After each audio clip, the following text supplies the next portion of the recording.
Hello to all of our New Life Ministries Church of Jesus family. Brother Jacob Pryor here with just a little bit of an encouragement to give you today on this day. I'm just so happy and I'm excited. Why? Because it's March. It's March of 2025. And I also begin to think of it's 2025. A quarter of this century is already gone. And it's just amazing. Every single day I begin to think, wow, time really just flies by. Time flies by so quickly that truly life is like a vapor. And so I had the privilege to be able to go to a men's conference just yesterday. Me and Brother Gene Presley were able to go up and hang out with the men of First Pentecostal Church of Durham, and the pastor there, Nathaniel Urshon, was able to be there, and we were able to just sit and worship and learn with other men.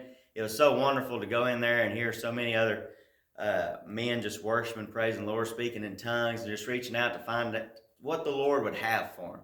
And we take for granted when we gather together, don't we? We take for granted when we're with people of like mind and we're able to worship together, we're able to just lift up the name of the Lord. It's truly encouraging.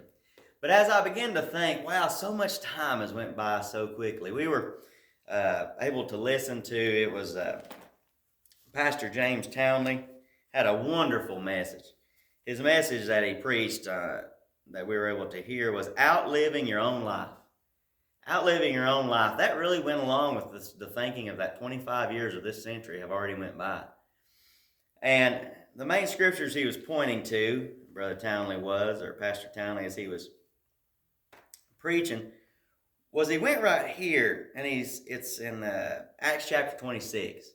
And it's where Paul has given the account of his life and his conversion to Christianity whenever he met the Lord. He's given all that to King Agrippa. And the part that stood out at the very end, Paul in verses, really 12 all the way through 20, Paul has just given a reaccount of everything that happened to him, of how he discovered how the Lord spoke to him and all these different things, and the mission the Lord would give him on. But the thing that stood out and that Brother Townley was preaching on was that very last verse in verse 19 of chapter 26. Whereupon, O King Agrippa, I was not disobedient unto the heavenly vision. I began to think, what are we doing? As part of the message that Brother Townley had brought forth, it was what kind of a legacy are we leaving behind? Is our life, the things that we do in this world, are they going to outlive us?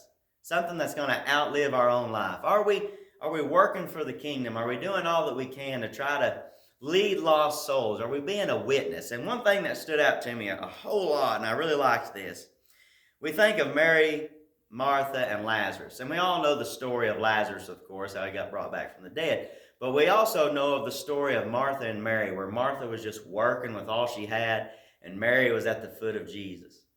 And then where Jesus tells her, says, Martha, you're doing a good work, but Mary has chose the better thing. What Martha represents is a worker, a true hard worker in the church, a hard worker that wants to see the mission of the Lord come to pass, which is to see lost souls saved. And Martha is just giving it all she's got working. But we also can't get too wrapped up in the work that we forget that we have to be a worshiper as well. And what was Mary doing? She chose the better thing by worshiping at Jesus' feet and listening to the words, listening to the things that are brought forth that Jesus was speaking to the disciples and Mary. We forget Mary wasn't locked out of the room. Mary was allowed to be in there. Ladies, soak up every bit of the Lord that you can. Gentlemen, let's rise up and be the men that we should be. But the last part with Lazarus, what is Lazarus? And I loved this that was brought out by Brother Townley. Whenever he began to say, Lazarus was obviously a witness to a resurrection power. What are we all supposed to be, church?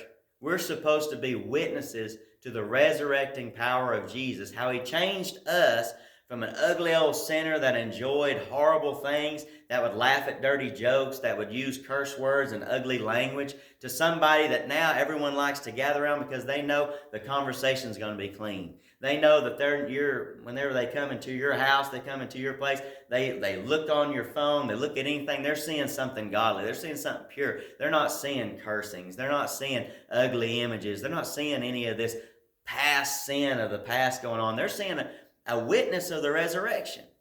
And I'm so thankful for that was brought forth. We have to be workers like Martha. We have to be worshipers like Mary. And we have to be a witness to the resurrection and the moving power of Jesus. Outliving your own life. I loved it. I love also Paul. 2,000 years ago, Paul gave us an example that I lived out the life and I did not forget and work toward that heavenly vision. Do we have a heavenly vision?